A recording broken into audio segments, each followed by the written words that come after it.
नमस्कार। साहित्य तक के बुक कैफे के एक दिन एक किताब में मैं जयप्रकाश पांडे आपका स्वागत करता हूं। और आज मैं नित्यानंद चरण दास की पुस्तक आइकॉन्स ऑफ ग्रेस के हिंदी अनुवाद कृपा सिंधु भारतीय अध्यात्म के 21 प्रतीक के साथ उपस्थित हूं। अंग्रेजी में ये नेशनल बेस्टसेलर रही है पुस्तक आइकॉन्स ऑफ ग्रेस।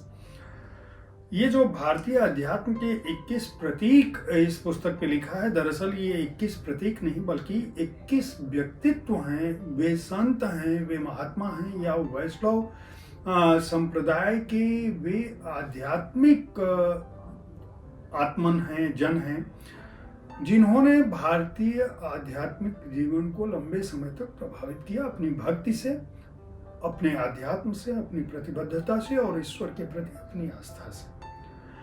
नित्यानंद चरण दास मुंबई के चौपाटी स्थित श्री श्री राधा गोपीनाथ मंदिर के अभ्यासी संत और विचारक हैं। उनका उद्देश्य है कि जो युवा पीढ़ी है वह वैष्णव संप्रदाय को अपनाए या ना अपनाए, लेकिन जो उसका शहरी जीवन है और जो आधुनिकता से उत्प्रोत है उसमें आध्यात्म का कुछ पुट बढ़े और उसका जीवन कर्म सही दिशा में आगे बढ़े। वे खुशहाल जीवन और सहज और सरल जीवन को बिताने के लिए युवाओं को प्रेरणा देते हैं और उनका प्रयास है कि यह जो युवा है वह अपनी जड़ों से जुड़े, वह जड़ें जो आध्यात्मिकता और प्रकृति के साथ एकात्म होती हैं। चूँकि उनकी पृष्ठभूमि थल सेना से थी, इसलिए उनकी इच्छा थी नित्यानंद दास चरण दास की कि वे स्वयं भी भारतीय सेना में जाएं, लेकिन उनका कहना है कि श्री कृष्ण ने उनके लिए शायद कुछ और ही चुन रखा था। इसीलिए एनडीए के अपने समूह में सर्वश्रेष्ठ स्थान होने के बावजूद वे साक्षात्कार में असफल रहे और उसके बाद इंजीनियरिंग की पढ़ाई की उन्होंने और महज 24 साल की उम्र में संन्यास ले लिया।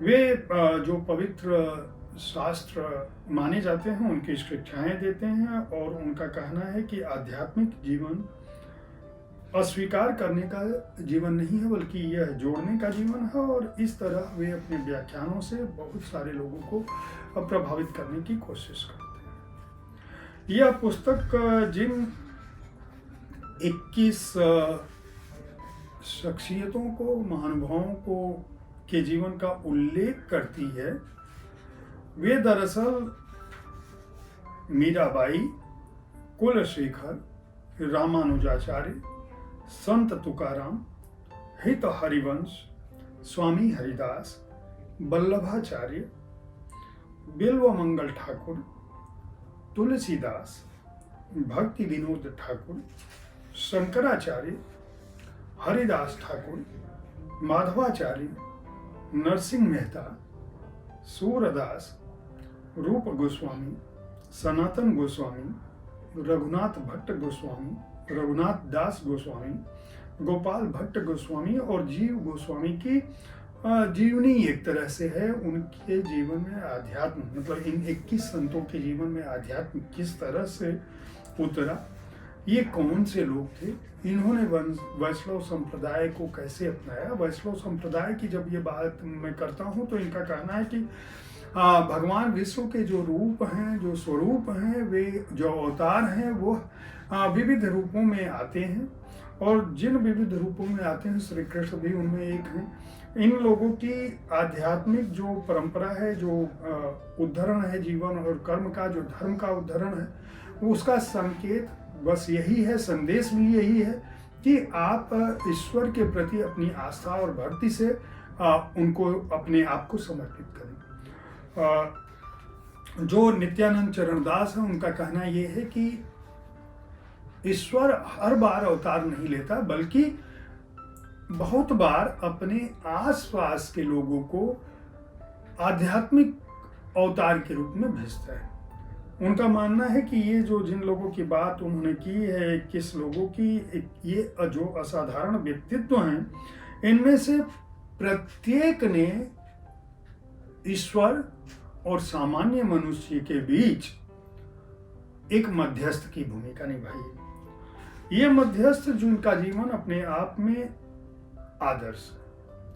ये लोग, ये व्यक्तित्व, इनके उपदेश, इनका लिखा, इनका जीवन, इनकी जो कृतियां हैं, इनके जो पद हैं, इनके जो दोहे हैं, इनके जो संदेश हैं, अगर आप उनको अपने जीवन में उतारो तो आप न केवल ईश्वर को पा सकते हो बल्कि अपने जीवन में शांति, सुकून और अध्यात्म को भी प्राप्त कर सकते हो। एक विशेष बात यह भी है कि इस पुस्तक का उल्लेख करते समय कहीं से भी किसी धार्मिक कट्टरता की बात नहीं होती, क्योंकि जिन संतों की मैं बात कर रहा हूँ उनमें आखिरी के जो संत हैं वे श्री चैतन्य महाप्रभु और जो श्रीला प्रभुपाद के संप्रदाय में जो लोग हैं उनसे जुड़े हुए हैं। वो कहते हैं कि 4 जो वैष्णव परंपराएं हैं, संप्रदाय हैं, उनमें श्री संप्रदाय,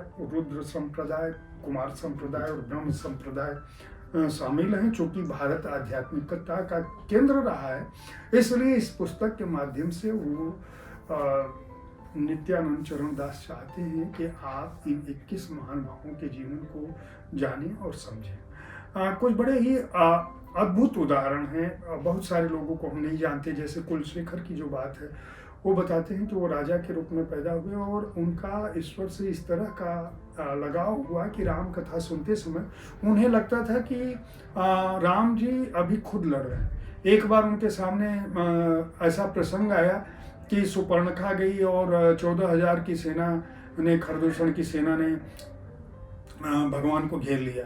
वो अपनी सेना तैयार कर लड़ने के लिए चले गए। उनके मंत्रियों ने उनको कहा कि अरे अभी कुछ दूत भागी गए आगे और लौट के आए, बोले कि राम जी ने मार दिया वो 14,000 लोगों को और आप वापस चलिए।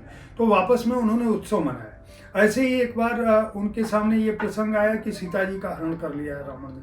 वो अपनी सेना लेकर लंका के तट तक चले गए और कहते हैं कि वो समुद्र के अंदर गए तो उनको भगवान का दर्शन हुआ। भगवान जो है सीधे श्री राम, सीता जी और लक्ष्मण जी वापस आ रहे थे और उनको कहे कि मैंने रावण का संहार कर दिया, तुम चलो वापस। तो इस तरह की आध्यात्मिक ऊर्जा से भरे हुए लोग थे। एक ऐसा राजा जो एक लंबे दक्षिण भारत के संभवतः सबसे बड़े हिस्से पर शासन कर रहा था, उसकी ईश्वर के प्रति आस्था ऐसी थी कि उसने भौतिकता का जीवन छोड़कर आध्यात्म का जीवन अपनाया। कहने का आशय ये है कि अगर आप इन 21 संतों के जीवन को पढ़ेंगे तो आपको और कुछ आए या ना आए, आपको समर्पण, सहजता, सरलता और मानवता का गुण और ईश्वर के प्रति आस्था पैदा होगी। कट्टरता से आप शायद दूर रहेंगे। आपको कम से कम यह विभेद नहीं होगा। जब आप जीव को जान लेते हैं और ईश्वर को जान लेते हैं, अगर दोनों को जान लेते हैं और यह मान लेते हैं कि हर व्यक्ति ईश्वरीय सत्ता का अंश है, जो वैष्णव संप्रदाय का सबसे बड़ा संदेश है कि भक्त और भगवान एक ही हैं, सिर्फ अंश का अंतर है, तो आपके मन में कोई विभेद नहीं होता है। यह पुस्तक आपकी आध्यात्मिक जिज्ञासा को शांत करती है और उन महान आत्माओं और संतों के जीवन के बारे में बताती है जिनको इस धरती पर रहने वाले हर व्यक्ति को जानने की कोशिश करनी चाहिए। संतों का जीवन एक प्रेरणा देता है। इस पुस्तक को पेंगुइन रैंडम हाउस के लिए इम्प्रिंट के तहत हिंद पॉकेट बुक्स ने प्रकाशित किया है। शिल्पी शर्मा ने इसका अनुवाद किया है। शिल्पी शर्मा लंबे समय से मीडिया से जुड़ी हुई हैं। अनुवाद सहज और सरस है और इस कृति के प्रकाशन के लिए लेखक के साथ साथ अनुवादक और प्रकाशक को बधाई दी जानी चाहिए। इस पुस्तक का मूल्य मैं बता चुका हूँ। पृष्ठ संख्या 336 है, मूल्य 299। उम्मीद है साहित्य तक का यह एपिसोड आपको पसंद आया होगा। इस कार्यक्रम में आप किस तरह की पुस्तकों की चर्चा चाहते हैं, इसके बारे में अपनी राय से हमें जरूर अवगत कराएं। हमारी कोशिश होती है कि विविध विधाओं की पुस्तकों के साथ आपके पास हर दिन पहुंचूं, ताकि आपको अपनी पसंद की पुस्तक चुनने में आसानी हो। कल ठीक इसी समय ऐसी ही किसी एक कृति के साथ फिर मिलूंगा। देखते रहिए साहित्य तक। धन्यवाद।